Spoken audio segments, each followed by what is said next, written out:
هغه ساینسي څېړنه چې ساینسدانان په دغه کولو باندې اوس وتوانېدل، خو مګر الله تعالی بیا په اړه 1400 کاله مخکې په قرآن کریم کې فرمایلي دي.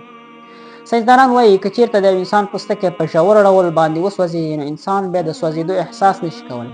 مطلب دا چې سوځېدنه نشي محسوسولی، ځکه ساینسدانان وایي د انسان پوستکی 3 برخې یا 3 طبقې لري، چې د انسان د پوستکي لومړنۍ او دویمه برخه عصبي ریښې لري، خو مګر درېیمه برخه یې بیا عصبي ریښې نه لري.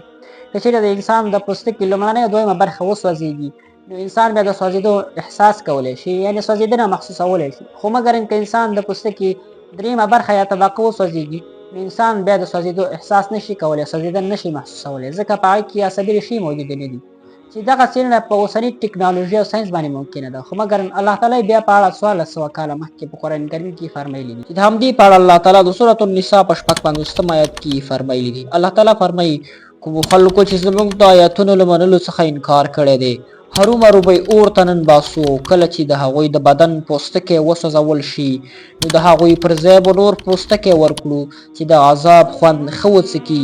الله ډېر زورور دی او د خپل فیصلو د عملي کولو په حکمت ډېر ښه پوهېږي.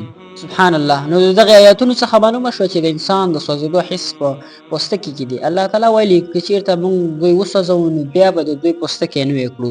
دا په دې خاطر چې که چېرته یې پوستکی وسوځېږي، نو د پوستکي لومړنۍ او دویمه برخه به یې له منځه لاړه شي، نو بیا انسان د سوځېدو احساس نشي کولی. نو په دې خاطر الله تعالی ویلي چې د هر ځل په سوځېدو وروسته به موږ بیا پوستکی نوی کړو، په دې خاطر چې د سوځېدو حس وکړي او د عذاب خوند واخلي. سبحان الله. چې دغه څېړنه کول یوازې په اوسني ساینس باندې ممکنه ده، مګر الله تعالی په اړه 1400 کاله مخکې فرمایلي دي.